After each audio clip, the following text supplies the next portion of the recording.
So instead of our normal football discussion to open the show, I think we should go to a topic that is really crossed our social media before, and we had somebody available to explain what they meant by it with me on Saturday. So, Will, let's talk about this frogging thing, okay? I knew this was coming. Yeah, why don't you explain to folks? Pete is not watching, I swear, okay? So, frogging, how does this work exactly? Yeah, so my family, my stepfather's a rice and crawfish farmer down in Abbeville, Louisiana. And in the rice fields, late at night, the bullfrogs come out everywhere. So we have these things, they're called John Deere Gators, like ATVs, where me and my buddies would get on them. And you get a big high beam spotlight. And when you put it on the frog, it freezes. So when the frog freezes, you like creep around the light and you jump head first into the pond for the frog. And then we clean them and fry them and eat the legs. Okay, so have any of the union guys come down to frog with you? They have not come down to frog, but a couple have come duck hunting. Okay, that's a whole nother story for another day. So if JB and I came down to visit you in Louisiana, would you take us frogging? Hell yeah. Hell yeah? If you're not scared. I mean, they got water moccasins, they got water snakes all over, but... I'll hold JB's hand. I'm sure he'll be okay. I got this. So, JB, like I said, I'm willing to hold your hand, and we can go frogging together down in Louisiana. It sounds like a fun trip if I ever heard one. Duck hunting and frogging. Maybe we can get a 2-for-1 with Will. What do you think? Well, I mean, my wife Jen's dad is from Louisiana. We got a lot of family in Baton Rouge and Prairieville and other places like that. And honestly, Frank, the creepy crawlers is not it's not a big deal for the Baker family. We're used to all sorts of scaly lizards hanging around. It's something that we just get to do down here in Florida. Wait, what's this photo right now on the screen? What is this? This is me with my two kids at Gatorland from about 6 years ago. Based on how they're looking, they're definitely a lot older now. But yeah, holding gators. Fee's got the snake around her neck, like no big deal. Yeah, and, that's how we roll down here. Time out. You look like you're mortified yet doing this because she's making you do it. So I'm not buying this. In fact, I think she is the one of the family that it leads the way, because I have this photo actually, and she's just riding the damn gator like it's nothing. So I'm thinking, JB, that you're overselling this idea that you're just fine with all this stuff. It's no problem. So I'm going to tell you, I'm not afraid of any water moccasins and the rest of what Will was talking about there. So let's go down to Louisiana. He can show us what he means. Great meeting him. We got a lot more with him coming up during the show itself. And obviously, Union College is just one of many schools we're going to talk about here in week 5 of In the Huddle.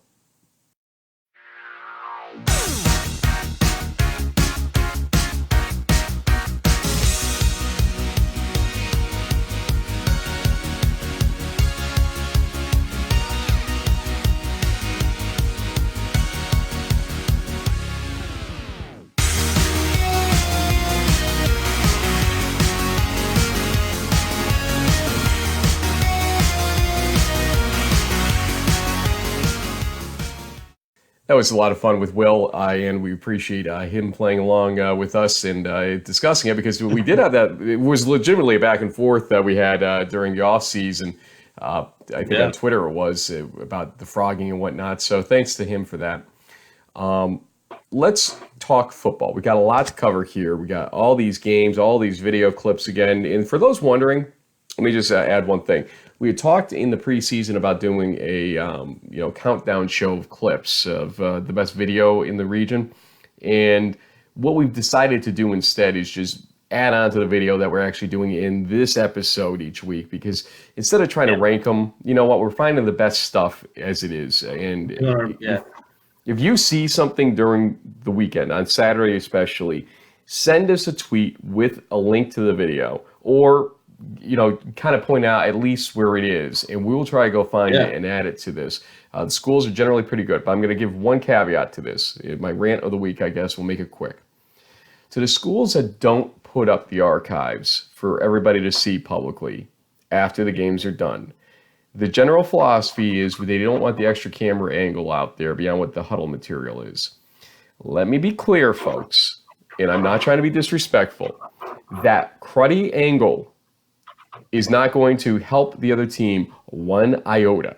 Okay? That cruddy angle, however, is what the grandmothers and mothers of the world all live on and rely on and want to see when they get home afterward. My 82-year-old mother almost, she'll be 82 in a few weeks. She wants me to send her links of all my stuff, and it's the most minutia stuff out there. She still wants the link to the picture, to the video, or whatever, because it's her son, and she wants to, enjoy the fact of what we do here, etc.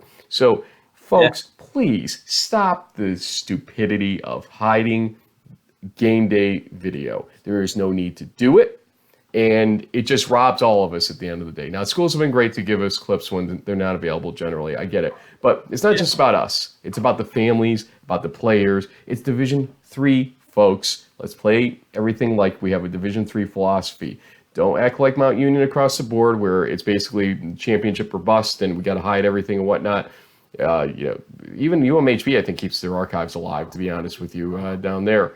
But some of the schools that do this, I scratch my head on it. It's like, why would you cover this stuff? I don't get it. Cover it meaning cover it up so you can't see it. Any thoughts on week 5? Yeah, why don't we go through, Frank, and review the games of the weekend ending, what was it, October 6th, week 5, and crunch time? That sounds like a great idea. Did I rant too early? Is that what you're trying to tell me here? No, I would probably add on to it, and we just keep digging ourselves. Hey, we love you, D3. We love you, East Region. Yep. Let's go to crunch time for week 5.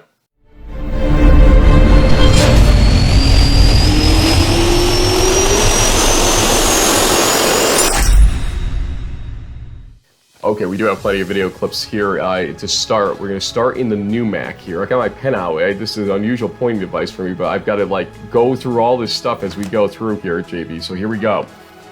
Starting the new Mac, we're going to start with Springfield. And we're going to start with a blocked punt. The camera kind of goes with where the ball should have been, but eventually we do see the touchdown scored in this play. This gave Springfield a 7-3 lead early against Norwich. But eventually, Norwich took a 10-point lead in this game. It took 2 late touchdowns by Springfield, including this 1-yard touchdown run to win, with 6 minutes left to make it 21-17. Again, though, Springfield out rushing Norwich 404-4 in yardage on the ground. That's incredible, and not unexpected necessarily, the 404, but the 4. Great defensive effort by Springfield that day. Definitely something they needed to do. They needed to get back in the new Mac race after their week 4 loss. Hey, they're back on track. We'll talk more about that a little bit later. Here's one. We thought Catholic had this one. Catholic was going to kick the game-winning field goal in the first overtime session, except this happens. Snap is high! Oh! Salvi, gonna throw it! Oh my God! Are you kidding me? And then touchdown scored on the next possession by Coast Guard to end the game. They ended the second overtime with the touchdown to win going in 20-14. The Cardinals had tied the game in the fourth quarter and then missed that field goal. So they had this big comeback, and then it was the second miss of the day on the snap. Oh, special teams, what's going on? But Coast Guard moves to 1-1 in the new Mac, and that's important for them. Catholic, you'll win a game this season. I'm pretty confident in that. It's just when and how. Don't let this one get you down. Merchant Marine, double overtime again, 35-29. Let's look at the 2 possessions in overtime. First, the 1-yard touchdown run by Merchant Marine to give them the lead, 35-29. And then the defensive stop in overtime. I believe it was 4th down from around the 14-yard line, give or take. And they did stop it. They moved Merchant Marine to 2-0 in the new Mac with that. Ian Blankenship for Merchant Marine, 1 pass touchdown, 5 lead changes in the game, and the game-winning touchdown was scored by Matt Strong, as we were talking about that 1-yard run. And then finally, WPI 51, Maine Maritime 20. WPI at 5-0 right now. That's just kind of going under the radar. And, people are upset about certain orderings in the top 25 poll. They should be most mad about the fact that WPI is getting less points than RPI, the team they beat. At 5-0, they are in that situation. So think about that before you go complaining about the top 25 poll and how things are shaking out. ECFC, here we go again. Apprentice 35, Anna Maria 20. Apprentice outgained Anna Maria 444 to 194. Emmanuel Leak about 50% on efficiency, but 172 in yardage and 3 touchdowns. CCC, we're just going to roll on here. Endicott, we're going to have a Joe Koloski interview coming up later this week, and he deserves it because he went 31 for 39, over 280 yards, and just been playing a strong game the last 2 games, coming back from injury. He talks about that in our interview coming up later in the week, so join us for that. 30-24. DiCariano with the 47-yard field goal you've seen already here, and then Koloski with the go-ahead makes it 30-24. Then we go Western New England word. They beat Nichols 30-19, and we have coming up here the 73-yard touchdown return on Nichols' missed field goal attempt.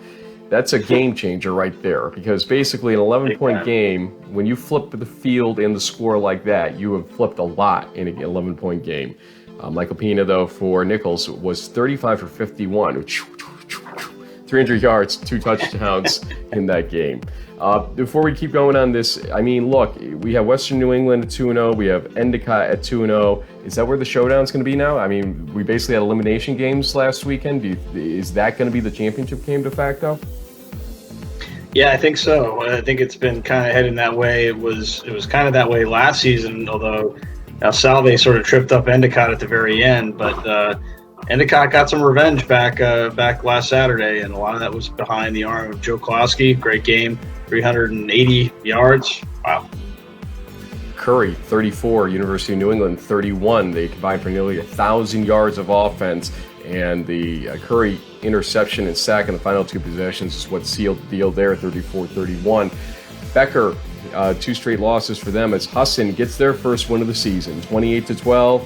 Garrett Broussard with 31 rushes for 159 yards and 2 touchdowns. That's the kind of offense we expect from Hassan week in and week out, right there with that key in on the run. That will open up their pass game, and they will have more success if they can do that more often. Let's go now to the MASCAC. Framingham State. Oh my goodness, folks. First, let's look at the touchdown. They made it 39-33 for Framingham State. They had trailed by 2 possessions in this game at one point. And then let's look at the final possession for Mass Dartmouth. They had a 4th and 12. There was plenty of time still on the clock for them to drive down the field. They have gained the first down, but except they push back the wide receiver, and then he continues to go backward on his own. In doing so, forward progress is not awarded to the front point, and he loses the first down. They never get the ball back, and Framingham State moves to 2-0 in the MASCAC. You saw this play out, and you were just as amazed as I was when I saw it on tape. Holy cow. Yeah, I mean, I heard about it from Matt Noonan, who was calling the game, I think on the PA announcer or the video feed, and it's pretty incredible. You'd think an upperclassman would know, kind of the timing. Maybe it was just trying to do a little too much, but yeah, that backward, the backward run with the game on the line, just a tough one. That's going to be hard to watch in the film room. But, Corsair is still in the hunt, and they'll learn from this experience. But, like we said, the Rams still control their destiny and moving forward. Bridgewater State moves to 2-1 in the MASCAC, winning 41-17 over Westfield State. They scored 34 unanswered points to win that game. Mass Maritime, wow. It's incredible to me right now. They are 4-0, 2-0 in the conference. Bucks. 28-13 over the Lancers. The Bucks trailed 13-7 going to the 4th quarter, but they score 15 points. You check that, 21 points in that 4th quarter to win that game. So they scored 3 times. Plymouth State 42, Fitchburg State 0. Plymouth State 2-1 in the MASCAC, but they really have a lot of control of their destiny still. when you look at who they've got left to play. So nothing is over in the MASCAC as far as I'm concerned, because Framingham State still is struggling a little bit. But again, we said going into predictions last week, they are going to play you-know-what to the wall because they got nothing to lose at this point. And they kind of did at the end of that game in the fourth quarter, especially against Mass Dartmouth. Yeah. Let's go next to the Liberty League. I was there. It was Union beating Hobart 23-7. The number 21 team in the country just failed to really spark in this game. And we're going to look at the IK Irabor touchdown, the second touchdown, 19 yards. Just what a great run by him in that situation. Also want to look at the punt save coming up here. This is a game changer. If they had landed on the punt, that would have just done them in, I think, at a certain point in this game. And, just an expert job done by the punter to prevent that from happening. Union wins 23-7. A lot more in that game coming up, so we'll talk about it then. Ithaca scores 35 points in the second quarter. The number 11 team in the country beats St. Lawrence 59-20. Joe Germinario with 19 for 27 days, 304 yards, 4 touchdowns. And the Ithaca defense, 4 interceptions, including a pick 6 by sophomore Michael Rumis. And RPI 38, Rochester 0. George Marinopoulos was a 242-yard day, 4 touchdowns, and 3 interceptions by the RPI defense. Hobart RPI, I believe, is coming up next. Is that what I was looking at earlier? We'll talk about that game a little bit later on, for sure. In the Empire 8, Rockport in the Courage Bowl wins against St. John Fisher 17-0. They outgained St. John Fisher 248-135. And Freddie June with 98 passing yards and 54 rushing yards, including the 34-yard touchdown run that closed scoring out for Rockport that you're seeing right here. JB, they're not ranked yet. Do you think they should be? Well, I mean, there's a lot of teams that could or should be. Rockport's on a bit of a roll and certainly control their destiny in the Empire 8. We'll see. Alfred 28, Morrisville State 21. Let's look at the final scoring by Alfred, and it is from Aaron Griffin, his second touchdown of the day from 18 yards out. From 18 yards out. It was a great run by him. For some reason, I was thinking it was 8 yards. It was 18 yards indeed. He had 35 rushes for 178 yards, 2 touchdowns. 35 rushes. Nas Smith, where is he? Well, it looks like Aaron Griffin's taken over for him now. 3 sacks by the Alfred defense, 6 tackles for loss, interception, and they hold Morrisville to 23 rush yards. So the defense had a lot to do with this game, but you got to give Griffin that possession type of workhorse award. Yeah. Just kept them with the ball when they needed to keep it, 28-21. Cortland State, 44. Utica, 12. Brett Segala, 16 for 25, 278, 4 passing and 1 rushing touchdowns. So 5 touchdowns by Segala when you add it all up at the end of the day. In the MAC, we have more highlights.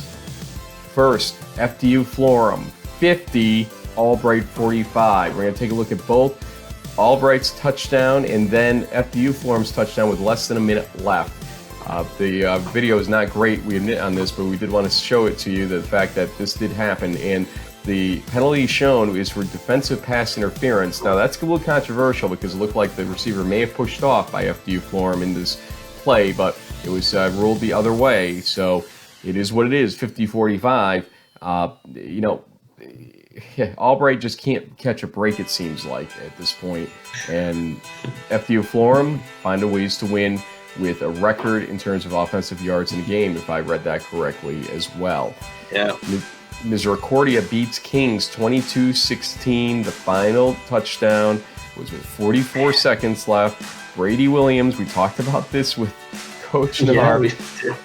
Brady Williams finds Sam Gillison for this touchdown, and it was a 16-14 lead, leads to 22-16. Brady Williams is just a magician when it comes to close games. Let's just admit to it right now. And that moves Misericordia to 2-0 in the MAC. Here we go again. Misericordia starting to make a voice known in the MAC race. But Del Val is doing very well themselves. 41-7 over Lycoming. They outgained 436-121. Fontana is on a little bit of a roll right now with 225 passing yards and 2 touchdowns. Stevenson 36, Widener 10. As Titus Johnson had 27 rushes for 165 yards and 2 touchdowns and 3 interceptions by the Stevenson defense. Alvernia loses to Wilkes 45-12. More importantly, Wilkes moves to 4-0 and 2-0 in the MAC. Jose Tabora, 239 passing yards and 3 touchdowns. It was the best start for the Colonel since 2006, 13 years ago. And Jack, William Patterson, you let us down, guys, to a certain degree here. TCNJ comes back to win this game 17-14 with a QB keeper that basically made it that score. 10-0 in the second half, outscoring by TCNJ. So it was 14-7 at halftime. William Patterson leading. Too many turnovers by both teams, so 7 turnovers in that game. Wesley, they basically had a strip of the ball at the 1-yard line. Rowan just jumps into the end zone, scores it. It was 21-14 Wesley. You see the play. It's 21-20 Wesley. Just need to kick the extra. Oh my goodness. To tie the game is Jake Hurler. Snap is good, hold is good, kick is away, and the kick off to the left. It's no good. It's off the left upright. It doinked. And Doink. Let's just tell ourselves right now that Wesley, for every game they lost close last year, they're winning close this year, it seems like. Yeah, they really are. 21-20 final, and the process trailed 21-7 starting the fourth quarter, so it was a heck of a comeback try by Rowan, and the defense had a lot to do with that, but they can't seem to catch a break at 0-4 right now. Salisbury 27, Montclair State 24. It seemed like Montclair had this game, but it was a 16-13 game at the end of the third quarter, and 14 points scored by Salisbury made them the winners ultimately, as Jack Lanham had 2 rushing and 1 passing touchdowns, so 3 touchdowns for him. Kane 30, Christopher Newport 6, as Jesse Asair had 23 rushes for 159 yards and a touchdown, and they outgained CNU by about 225 yards. Finally, NESCAC, not much video to go here, but this is one of those conferences that just hides their stuff. And so here we go. Double overtime win for Amherst, Middlebury, against Amherst, 34-31. Will Jernigan from Middlebury, 306 passing yards, 3 touchdowns, but 9 turnovers in the game. That's as much sloppiness as it is defensive skill when you go that high, I believe. Yeah. But I think so. Look, Middlebury's 4-0, and right now they're on a roll, and I believe they and Wesleyan are the only undefeated teams left in the NESCAC. Right. As Wesleyan beats Bowdoin 20-13. Glenn Smith with a 31-yard game-winning touchdown run in that game. Williams 17, Colby 0, as Williams moves to 3-1. Tufts 33, Bates 28, closer than you would think in that game, as Tufts hangs on at 2-2 now. And Trinity 31, Hamilton 24. Again, a little closer than you would have expected. The Trinity moves now to, I believe it's 2-2. I'm seeing something else on my sheet here, but I think it gets 2-2 as Hamilton does the same. 4 lead changes, tie game with 14 minutes remaining, and then Trinity outrushed Hamilton 174-46. JB, that is crunch time for week 5. Okay, that's a lot. Yeah, a lot of video. 33 games, lots of video. About a third of those games had some video. So great job tracking that down, Frank. I mean, I know I pull some stuff from Twitter here and there, but I know you're digging around in the archives, getting a lot of that stuff out of there. So great stuff. But that is where the open discussion there that I had was about. It is a little tough sometimes to find the video. We want to get some of the best video out there for the big endings of games or the big performances, and we can't get it because it's just not available sometimes. But enough on that topic at this point. Let's talk about your plays of the week and players of the week. The stat champs on offense, Alfred's Aaron Griffin. We highlighted him during crunch time. 35 rushes, 178 yards, 2 touchdowns in that game. He had 229 yards rushing and 3 touchdowns in week 4. So, I mean, this is a legit running back right now. That's 400 yards in 2 weeks plus, and 5 touchdowns. Almost, 500. So yeah, I mean, I don't always go with quarterbacks for here. I just wanted to just go for the record, but I was just impressed with the amount of work that this guy is doing, kind of literally, carrying the Saxons offense, especially after, following in the footsteps of Nas Smith, who's now at Central Connecticut trying his best in the FCS world. But man, impressive workload, and they needed every one of those yards because it was a pretty tight game down to the end. Indeed. Defensively, Mass Maritime Bucks with 11 sacks. I mean, is that a misprint? I mean, is that even possible? No. We were talking about this a couple weeks ago, weren't we? I mean, it's almost impossible. Yeah, I when I saw it initially when I was going through the box scores, I couldn't believe it. But when you go to the school's press release, they're 11 sacks, 14 tackles for loss. I mean, maybe there's a little bit of a liberal, check off there in the interpretation by the stat sheet, because that's kind of ridiculous. And this was one of those games that I sort of was keeping tabs on, but I didn't watch that closely. There was 2 guys on the Bucs defense who had 3 sacks alone. So I don't know, just crazy stat line. There were certainly lots of other great defensive performances over the weekend, but this one, whether it's true or not, you got to just put it on there. It's like 11 sacks, 4 forced fumbles, 3 fumble recoveries, an interception, return 59 yards. It's kind of crazy. But let's talk about one thing. Brockport 17-0 over St. John Fisher, a team that scored 35 against Ithaca the prior week. Now, granted, a lot of it in the second half. But the fact they were able to keep them at 0 tells me that Brockport, was it a blip at the beginning of the season? What is going on here that suddenly they are beating quality teams? St. John Fisher is not a pushover. Coach Behrman was telling me about Ithaca, they are at a different level right now, he feels. Now, it's not to say that Union can't beat them, but they are just at a different level with Germanario there, etc. But the defense especially is just playing so well. So if the Ithaca defense allows 35 on St. John Fisher, but the Brockport defense allows 0, what does that tell you right now about Brockport's defense? I think what we're realizing is that the Hobart game in week 1 was just sort of one of those anomalies where, whether it was the turnovers and just it was one of those things. I mean, Hobart had a little bit of that in the Union game where they just fell behind early and never really got in stride. The offense sort of just didn't show up. So some of that you have to credit. You have to credit the defense, but sometimes teams just have bad games. It seems like Coach Mangoni is doing a great job righting the ship there in Brockport. He has them, 4-game winning streak. They're scoring 55 points here and there. They're shutting teams out defensively. Brockport it's funny. Football can be sort of a cruel and ironic game, Frank, because honestly, if you compare the 2 seasons right now, you'd probably want to stick with Brockport compared to Hobart, even though Hobart beat them by 26 in week 1. Yeah, good point there. Special teams. Now, I would have picked Nick DiCarano. We'll talk about him in the Joe Koloski interview coming up later in the week, because he was 3 for 3 in field goals, 3 for 3 in extra points, 47-yard field goal included in that before halftime, make it a 1-point game. But Western New England senior wide receiver Devin Perez with that 73-yard missed field goal return for a touchdown.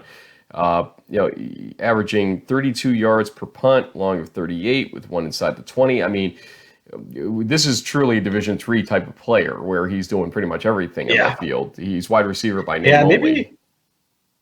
Maybe I need to rename instead of like stat champs. It's just like stuff that's like superlative that just stood out. I mean, there was obviously, probably better statistical performances when it came to kicking or other stuff. But this one to me stood out as what a game changer Perez made for the Golden Bears, especially in a pretty tight game. And they're still trying to stay at the top of the CCC. Guy makes a heads-up play with a long touchdown return. He's also the punter. It's pretty cool. Welcome to D3, everyone. Most surprising, the Bucs off to their best start since 2000. Most disappointing, the Hobart offense. Let's save some discussion on this for a little bit later. But credit the Union D. But this was about as flat or poor performance in a rivalry game as it gets, and the stats don't lie. We'll touch that in a little bit. Random stat thing, the bad mistake by Mass Dartmouth killing their comeback chance. 8 out of 33 Week 5 games are decided by overtime or play in the final minutes. And that's what we mean by hotter action. I almost hit it there. Hotter action right there with the colder weather, because it is getting a little bit colder, but it's getting a little bit hotter. Not down here in Florida. Well, So that is crunch time, and our plays of the week and stats of the week basically all wrapped up right there. We're going to move a little faster this week. We went over all the conference races and whatnot. There's a little bit less to talk about when it gets to conference here because we're starting to see the real players versus the pretenders. Yeah, there is a little bit of separation. So we're going to denote that a little bit as we go through. There are a couple conferences, though, that are obviously lacking that separation, and we're going to talk about those as we go through as well.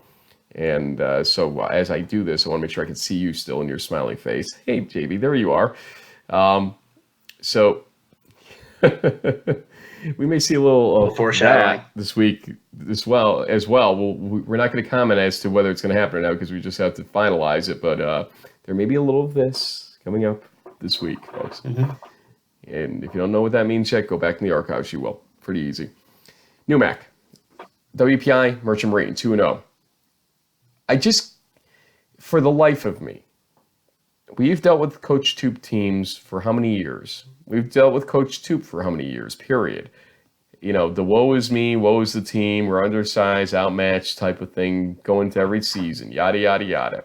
But when you can add last season to this season right now, you can't be serious. The world's smallest violin just was being played by James Baker. We'll hopefully have shown that. But yeah, don't do that. Here you get yourself in the crosshairs again.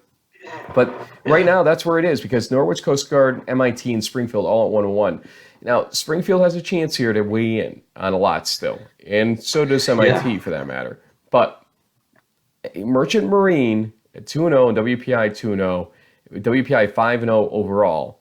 That's a story. I mean, that game is going to be huge when it gets played. And, you know, let's look at the schedule coming up here before we talk about too much of this. Merchant Marine at Norwich is going to be a big game coming up this weekend. I would love to have gone to that game. Unfortunately, I can't. And it's going to be parent-family weekend at Norwich. So there's a trap game for Merchant Marine when you really get down to it. Maine Maritime at MIT and Springfield at Coast Guard. But circle the Merchant Marine Norwich game. I mean, military, but really trappable. I think this is a winnable game for Norwich. They let one get through their hands at Springfield, and usually a military team bounces back on moments like those, don't you think? Yeah, I think so. But I also feel like, after a kind of a tough start dealing with injuries and so on, this is a good opportunity this weekend for the Pride to knock off a Coast Guard team that's been kind of living a little dangerously, Frank. I think 2 or 3 of their wins have come through overtime. I mean, their one loss was on a field goal. So kind of the kings of the close game this season. And, Springfield's, had a couple of those as well. So that's another one I'm keeping an eye on for week 6. ECFC now moves to 2, and I want to say that's 2-22 right now in out-of-conference schedule. One of the worst conferences in the country, according to Adam Tur's re-rank. It is the worst, I think. Yep. The bottom of the barrel. Oof. There's not much we can add to this besides the idea that we're going to move into conference play, and this is where it gets interesting. Could we have a 5-5 team or a 4-5 team win this conference ultimately? Yes, it's possible mathematically, so we'll see what happens. Anna Maria at Alfred State, Gallaudet at Castleton, and SUNY Maritime at Dean. That last game is an important one. While Dean can't win the AQ, they could definitely have a voice in what happens here because the games against Dean will still be calculated in the standings for the conference. And SUNY Maritime at Dean, to me, is a highlight game. Anna Maria at Alfred State. We tried to push for an Anna Maria win against Apprentice last week, and it didn't work. Do you see Alfred State just rolling over them, or do you see Anna Maria being able to maybe get off the right foot, off on the right foot? That's what Frank wants to say here. It just didn't come out right. But do you see that? I just gave you extra time to think.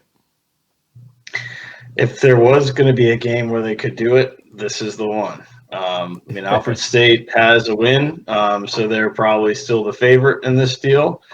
But if there was going to be a game, this is probably it. We don't have many New England teams left in the ranks of the undefeated. So when you see them pop up on our different screens here, kind of take note of them. We've looked at WPI already. Obviously, nothing in the ECFC. Let's go to the CCC and see that Western New England is one of those teams at 4-0. in Division 3. Now, I understand the Stetson game counts, but they'll show up here as 4-1. Playoffs. So let's balance the fact that in Division 3 they are undefeated still, but 4-1 overall. Endicott 4-1, 2-0, 2-0. We talked a little bit in crunch time about whether or not that game eventually is going to be the de facto championship game. But Husson and Curry are 1-0. They still have some say in this, it looks like. And while Curry struggled against University of New England, Husson, to me, is that team that was underperforming all season and finally woke up this past weekend. Now the conference play has begun. So everybody's got to be aware of Husson as we get into this season. We're going to start or just have one game in CCC action. It's Curry versus Husson. So the battle of 1-0 teams in the conference. Kind of an elimination game of sorts again coming up here. Not true elimination, but elimination from the ranks of the undefeated. Separation. Yeah. Yep. I'll give you that. That's a good word for it. MASCAC. We have two teams that are undefeated. WestCon and Mass Maritime.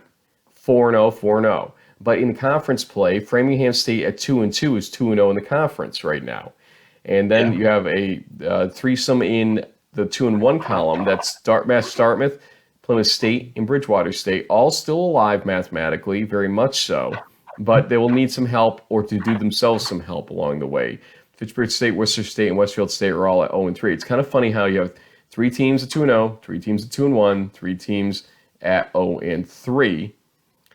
Let's look at the schedule, though, and that means we got a one Friday night game, but these are becoming rarities now. Bridgewater State and Worcester State. Yeah. Not too exciting.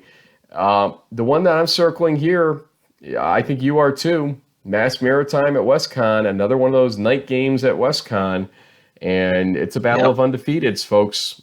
Somebody's going to walk away from this game undefeated. Somebody's going to walk away with a blemish in both the conference and the overall records for the first time this season, and it's huge. This may be looked back at as a de facto championship game for the MASCAC.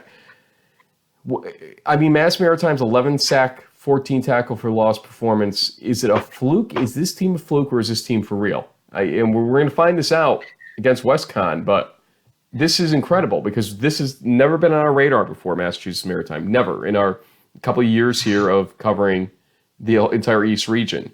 Here they are suddenly. What do you think? Yeah. Best start in almost 20 years, Frank. So it's been a long time coming, but yeah, the Buccaneers have got a combination of a tough defense, and I think Matt Long is their quarterback. He's been playing well. He can throw and run the ball. So yeah, they're clicking. I saw them against SUNY Maritime earlier in the season, and they look like a solid team. So yeah, they certainly have a chance to maybe knock off what would probably be the favored Colonials team. Being at home and being a more of a MASCAC contender these last couple seasons, but no reason why the Buccaneers can't pull it off. Liberty League. We're going to talk first about the standings here. Union, Ithaca, and RPI 1-0 in the conference, but RPI with the blemish in the non-conference game against WPI, so they're 4-1. Ithaca Union are 4-0. The best case scenario overall is that RPI, for the conference wide, is that RPI wins the Pool A bid, and either Union or Ithaca runs up with one loss, and that would put that team probably in a prime position, especially if it's Ithaca based on schedule strength. That's just a reality. I don't think many people are going to look at Union's schedule strength and what their numbers that get generated from that will look like. They're not going to look good. Anna Maria doesn't help. Westfield State doesn't help them at all.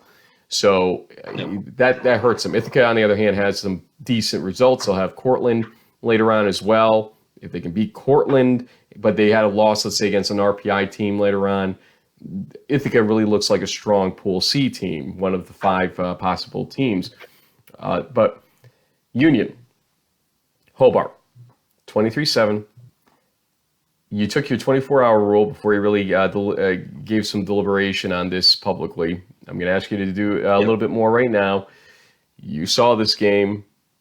You weren't happy with some of what was playing out there in real time. I got enough texts from you to know that you weren't thrilled with how it played out.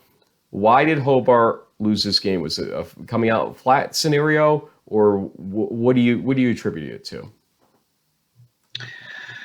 I think at the end of the day, and I've talked to a couple of different alums, fans, parents, what have you. I think what was really exposed in this game was the youth and inexperience of the Hobart offensive line, which was a concern coming into this year. But for whatever reason, whether it's because of Brockport is clearly a solid win. I think that was one of those where the turnovers certainly affected it, but maybe the Morrisville State and the Montclair and Rowan wins. I mean, Rowan and Montclair showed well last weekend in the NJAC, so maybe those were quality wins for Hobart, but maybe not. End of the day, I think what I've heard from people who were at the game themselves is that honestly, Union just was way more physical than either one of those two NJAC teams. Their defense knocked the you-know-what out of Hobart from the get-go. Athletes like Irabor, Hobart doesn't have a player like him on their roster right now. I think it's just a situation where Behrman's been in place a little longer, has built up some stronger recruiting classes and some depth that Hobart just doesn't have. And so I think it's one of those things where I think people like myself kind of underestimated the Dutchmen going into it because they played a schedule that really doesn't give you much of a sense of how good or bad they were. Clearly, they're a good team. Their defense is definitely legitimate, and they had something to prove, and they went out and they proved it. We have interviews from this game. Let's start with the quarterback and the running back, Will Bellamy and Ike Irabor. They talked to me about just how this game, felt, especially compared to last year's game where the Union lost by a point, and they were pretty honest and candid about how this whole thing developed. After a huge 23-7 victory by Union today against Hobart, I wanted to bring in two of the helmsmen on offense. Now, let's get the name correct because everybody messes it up. Go ahead. What is your first name? IK. Yeah. So IK. And Will. It's actually IK Chukwu. EK Chukwu. Okay. See, he can't even get it right yet. You better start getting it right. This is Will Bellamy. Is that right? Yeah, Will Bellamy. Well, nonetheless, Will Bellamy. You had a good game, but the guy next to you had even a greater game today. Let's first talk about last season, this game versus this season. What were you thinking of as, in the first half you have a 14-0 lead, and they're starting to come back on you guys a little bit in that first half until you get another touchdown to go up 20-7 at halftime. What was on your mind there? This year? Yep, this year. So this year, coming into this game, we made it a point as an offense to kind of flush the pass. We didn't want to think about the game last year, but deep down we all knew we've circled this game on our schedule for a long time now. So coming into this game, we knew that if we protected the football and our offensive line did their job as they did, we'd come out with a W. IK, I'm going to look down here. I have to. 188 yards rushing total here, 2 touchdowns, and just possession. You created possession for your team all day long. How's this one feel? It feels real good, to be honest. I told my line I'll trust him. If I trust him, I'll find a hole. Yeah, let's talk about this line. My partner in crime, James Baker, is watching the webcast today. He's like, boy, the O-line is playing phenomenally today. Expound on that. Give some shout-outs to those guys. Like our center, E-Reds, he literally told me this game. He said, follow me and you'll get yards. I promise you that. I did. That's 188 of them, nonetheless. So, guys, 4-0. You beat a ranked team. First, make a case. Is Union a ranked team, do you think, in your mind, coming up this next week? What would you tell voters right now? I tell voters that this is our, 4th straight win against a ranked opponent. I don't really care about the rankings too much. The goal of this season is to win a Liberty League championship, which hasn't been done in a long time here at Union, and then make a deep run in the playoffs. But my case is that this is not the first ranked opponent that we've beaten. And I want you, even though his numbers were, compared to yours, 98 yards, 10 for 17, so efficient at least, no touchdowns.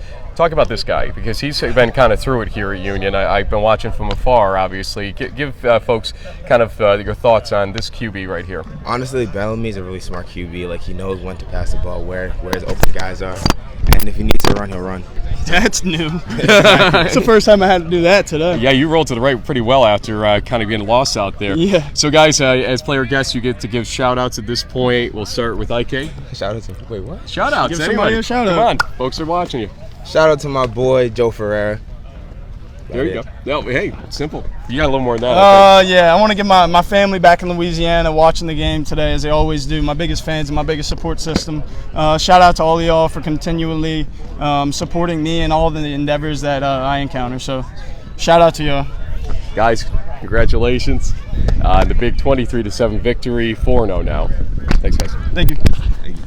Thanks to Will and to IK for that. Then we also spoke to the son of somebody who's one of our biggest fans on Twitter, I swear, Mrs. Lama out there. We appreciate all the stuff you do for us on Twitter and all the kind words. But Colin had a great day. He had a major sack that stifled a Hobart drive on first down. They were basically, I think, in Union territory to start that drive, and that sack just knocked them out of contention to start the drive. I mean, a lot of people don't pay attention to first down sacks, but that's a big sack. They just showed no ping left after that in that drive and had a punt almost immediately in that.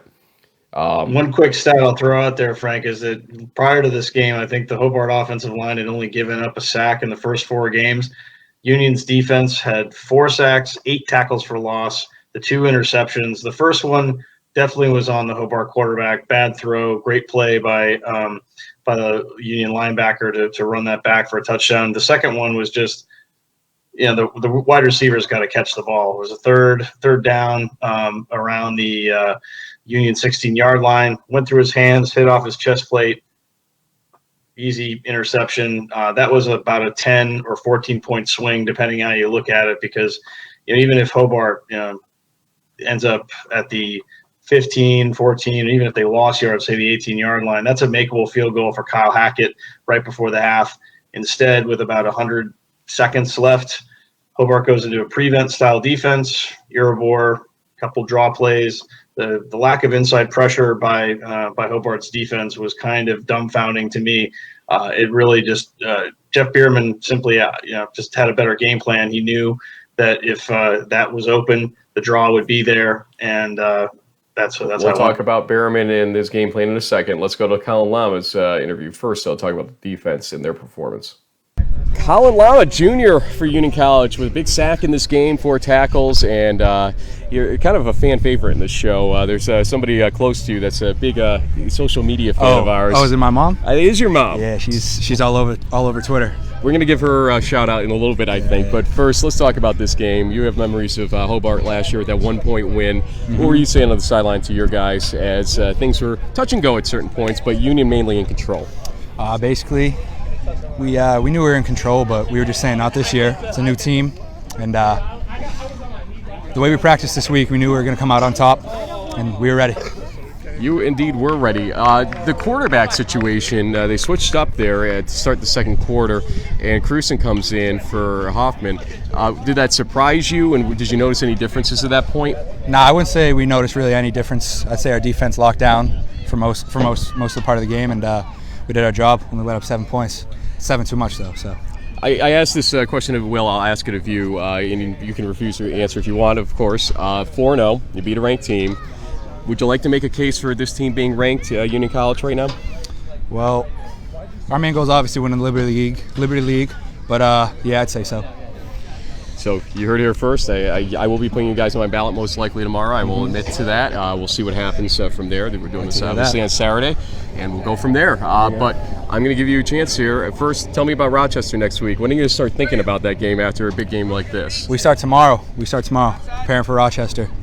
League play, it's a big game. It's one of those teams that has always had Union's number no matter what the circumstances are going into the game, so you can never look past them. We'll see what happens next week, but time for those shout-outs. Go right ahead. Obviously, you got to shout out my mom, Carrie Lama, #1 supporter. She would drive anywhere to watch me play. Love you, Mom. Love you, Mom. Anybody else? Oh, my grandpa's on Twitter too, Papa. Shout out to Papa. I know you're watching this. I have a feeling your mom's going to make sure everybody sees this. Yeah, absolutely. Let's not kid ourselves right now. Anyway, 23-7, big victory today for Union. Go enjoy it. Awesome. Thank you, man. Appreciate it. Good time with Colin Lama there, and appreciate his time. You keep talking about Jeff Behrman and his game plan. We talk about it in this interview, the fact that he basically maybe spent a little bit longer on this game plan than he normally would, and gets a little candid about that fact in this interview coming up. 23-7 victory, Coach Behrman. Union beating Hobart after last year has to feel really good in that 1-point close game last year that you lost. Were there any memories of that game coming to your mind in that first half where you looked like you were in control, but little by little they were trying to claw their way back in that first half? What were you thinking? Yeah, I think, first off, Kevin does a great job with Hobart and that program and their players. I got a lot of respect for him, his coaching staff, and his players. They do things the right way. And, I think anytime you can beat another good program, it's a good feeling for you. But I try not to think of the past as much. You try to learn from the past as much as you can. But I will say that there was a moment there where I did think, wait, this is what it was last year. So we got to just make sure we stay focused. So absolutely, it definitely creeps in. Ike, with the assistance of Will to a certain degree, but especially the offensive line, let's just talk about that grouping, that seven some of players, which is more than seven because obviously you switch out from time to time. But those guys today really played their butts off, it seemed like. Ike with 188 yards and Will with no interceptions and ran the ball himself a little bit. Mm-hmm. Give me the accolades that you have for them. You're probably one of their worst critics during the week during film study, but today you got to feel pretty good about what they did. I feel great, and you said it with the O-line, the tight ends. They do the dirty work. They definitely, get us. They're the engine. They get us going. They get us rolling. And IK and Will get a lot of the credit, and Andre gets a lot of the credit as well. But from Will's perspective, he ran the game plan exactly the way we talked about it and what we expected out of him. He found the open receivers and he was accurate. So I was very excited and happy for the way he played. And then IK. He's a special talent, and I think we were rotating the backs a little bit at the beginning, but there was just a gut feeling that I felt like, IK is hot a little bit right now, so let's just keep feeding him. Good job. Yeah, thank you. So, we were able to, just really, the game plan was to run the ball and to play action here and there, and I think we only dropped back one time, the guys up front allowed us to stick to that game plan and do that. JB, my partner in crime in the Huddle, was watching the game and said, really, your coaching game plan today was second to none. To a certain degree, you outcoached the folks on the other sideline, he felt, especially in the first half. How much did you work on this game plan? How much did you taste the need for a win here based on not just last year, but the Liberty League starting up? You don't want to go 0-1 here to start, obviously, just starting off on the wrong foot. So how much did you work on this one? Okay. A lot. It was an important game, and I wanted to make sure our guys were prepared for it. We did practice Tuesday, Wednesday, Thursday of the bye week, and Wednesday and Thursday were Hobart days. So we gained a couple extra days there, and that's the advantage of scheduling, I guess. And when you have a bye week, it just kind of happened that way. But I was still game planning this morning in terms of just getting my thoughts and play calling and things like that. I'm looking at film, and it just never stops for me personally. Sometimes it's a good thing, sometimes it's a bad thing. Your family probably wonders sometimes, yeah. But I'm sure they're thrilled for you. Rochester next week. I'm not going to make it go too deep into this, but they're always a team that seems to be in play no matter what the conditions are for them on the win-loss records. What are your brief thoughts on Rochester? Again, a lot of respect for Chad and his staff and his players, and they're competitive. They absolutely are competitive. By no means can we just think that we're just going to go there and beat them. They're going to claw. They're going to fight. They're going to give us their best shot. And if we don't play well, they will beat us. Bottom line, it does not matter who you play. I know it's a cliche, but any given Saturday, somebody can beat somebody, and I believe in that wholeheartedly. So it's a matter of just going through our week, preparing correctly, sharpening our axe, so that we can then go and play the game on Saturday. 23-7. Yeah. Big final here, and congratulations to you. Go enjoy it. Appreciate it. Thank you, Frank. Appreciate it. Pat Colin from D3FB.com for using a couple of these interviews on the ATN podcast, give people a taste of what we did. Obviously, he cut them, sliced them up for his podcast. We played them in full length here, and thanks to everybody. Final thoughts here. You keep talking about the game plan. Go ahead. The Behrman game plan. Obviously, he wanted this game really, really badly after last year. There's no doubt about it. And if you had to put it into, let's say, a 15-second condensed explanation, what would you say his game plan ended up being now that you've watched that game? He knew that Hobart would be afraid for Ross to beat them deep, so they allowed some of the middle and crossing routes, which Beal has effectively been running for Union all season, with a rather thin and inexperienced defensive line. They pulled him in on the draw. The linebacking blitzes were not coming, left it wide open. Irabor, great athlete, made some outstanding runs. There was a lot of missed tackles on the Hobart defense, and at the end of the day, the better team won. RPI at Hobart's the highlight game in the Liberty League this week, noontime. Can Hobart bounce back, or will RPI go to 5-1, but keep undefeated in the Liberty League? That's the important question right now for them in Geneva. That's coming up. Empire 8 standings are starting to form here a little bit as Cortland, Brockport, and Alfred are 1-0 in the conference. Hartwick 0-0. They have not played anybody in conference yet. St. John Fisher, Utica, Morrisville State at 0-1. Cortland's the only undefeated team in the batch. Brockport and Alfred, though, will have a lot of say in this conference. It looks like those are going to be the three teams we thought coming into the season would be the ones to watch, and they are indeed proving so far that that's going to be the case. And Griffin, with his running game for Alfred, is really proving to be important. It's funny that there are names on offense from all three of these teams we can name now. Griffin on Alfred, Segala from Cortland, and Freddie June on Brockport. That those offensive weapons, they're all going to be key to the games when they start intermixing those games. But we're not quite there yet, as it's Hartwick at Brockport. It's St. John Fisher at Utica, which is kind of one of those true elimination games because neither one of them can afford to lose another conference game to have any say in this. And Cortland and Morrisville State. St. John Fisher at Utica, to me, is a highlight game out of those three. MAC standings, I want to run here for a second, but go ahead. You had something you want to add? Well, the only thing I would chime in on is I think we knew about Segala last year. I mean, he was a very strong quarterback. He probably could have taken out Brockport in that game near the end of the season. I think their defense bailed them out. He was my recommendation for the Empire 8 Offensive Player of the Year, prediction, and D3Football.com's kickoff publication.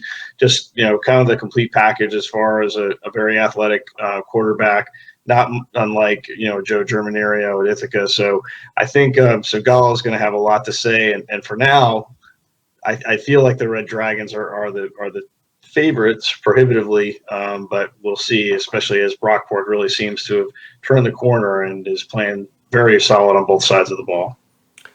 Now to the MAC, we have three teams undefeated in conference play. Del Val with a game in hand there, though, with 3-0. Wilkes at 2-0, Misericordia at 2-0. The only team that's truly undefeated, though, is Wilkes at 4-0.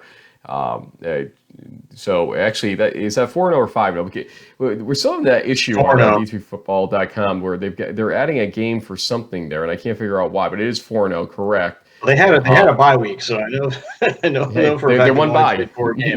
Yeah, there you go. So they're 5-0 with the bye. Yeah, congratulations to Coach Strock. I mean, great performance. I mean, this is a team that was 0-10 2 seasons ago. They brought him on board.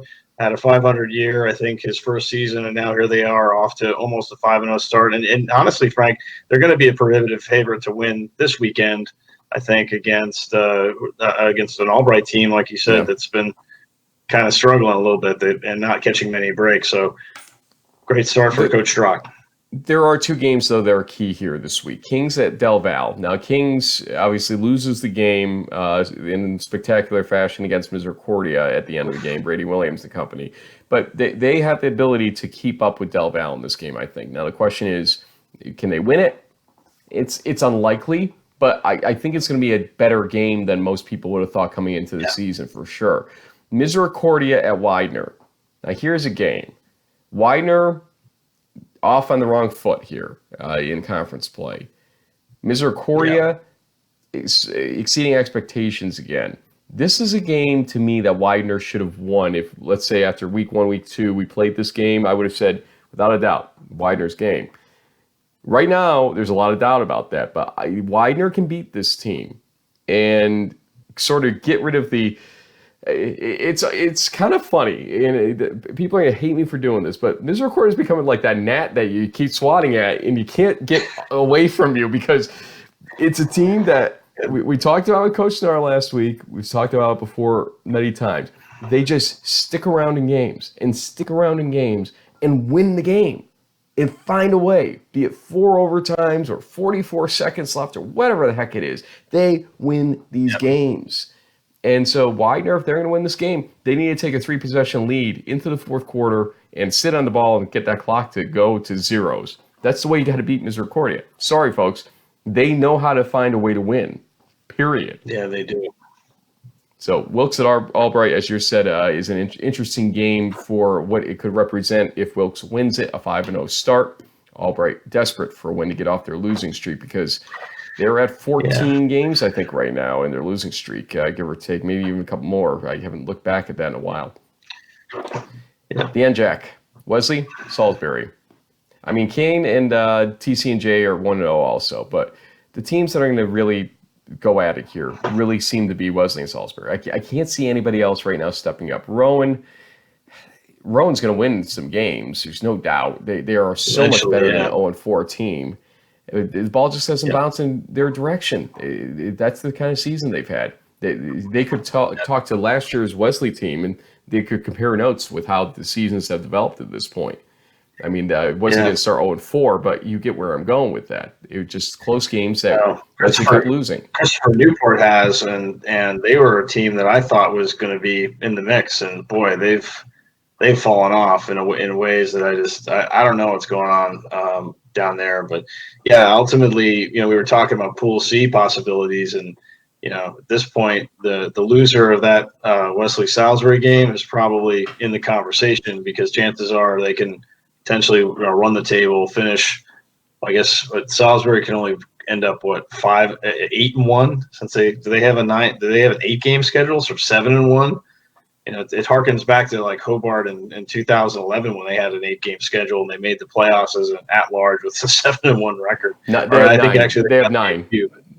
Okay, they have 9, so 8-1. Yep.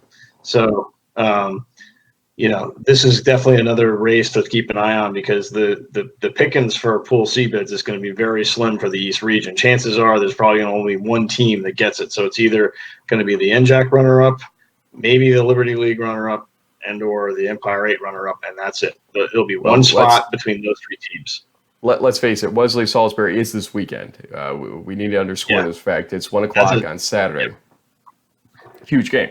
No doubt about it. I mean, Montclair State at TC&J will be an interesting game to watch, no doubt.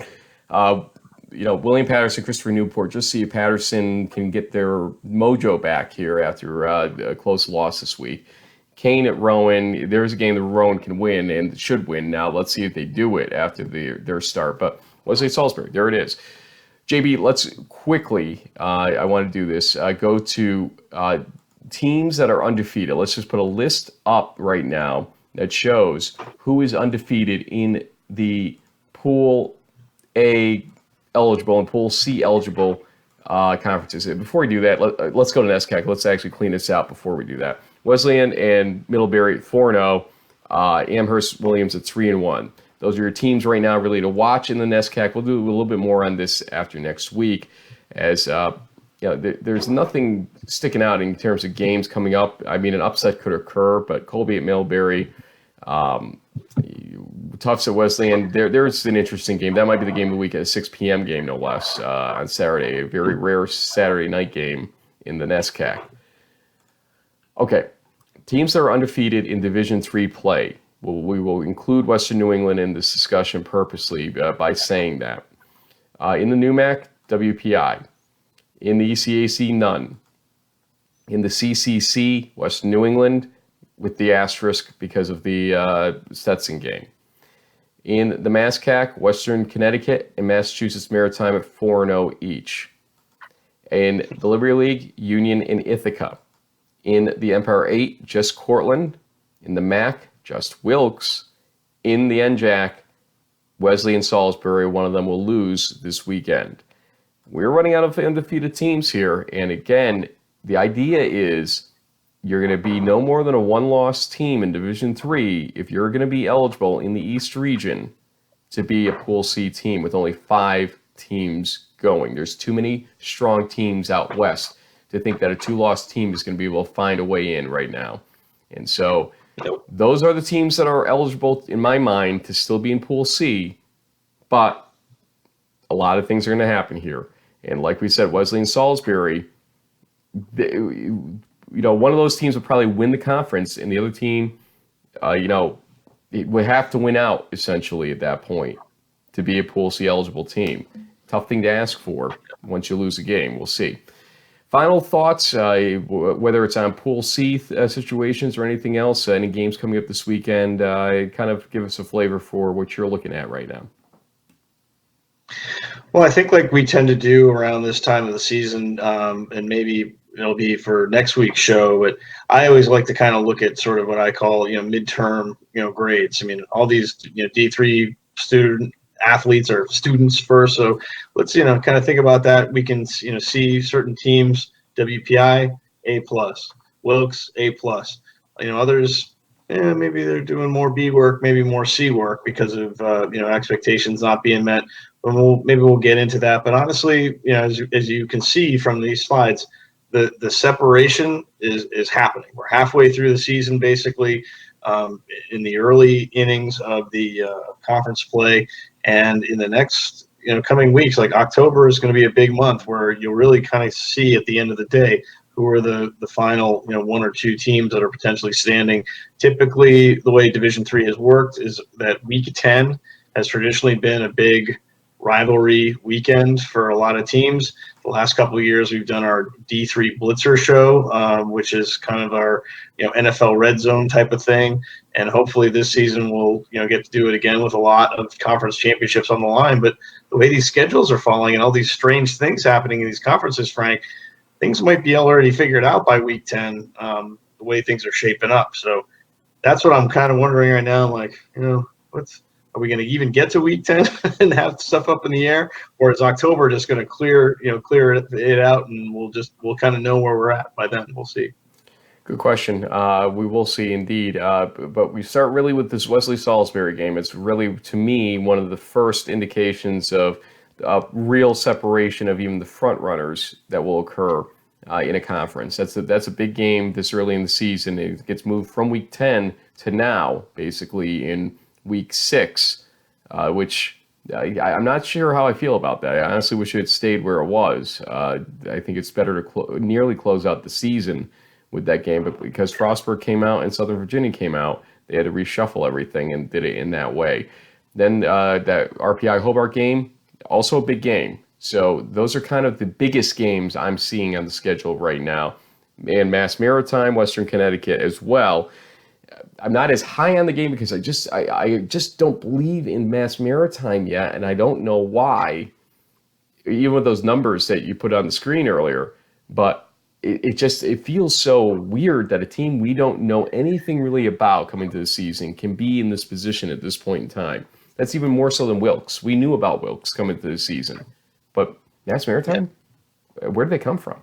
And if they win again, maybe we'll get to ask them that question actually, personally, here on In the Huddle. Until our interview shows, we have player interviews all week. No coach interviews this week. Just player interviews coming up, and then predictions on Thursday or on Friday. We'll record them on Thursday this week because of time commitments. Before we go, you do better this week, man. Oof. Yeah, well, we'll talk about that later. Before we go, I want to show some pictures here. A beautiful baby. Why don't you tell folks what's going on here as we go through these?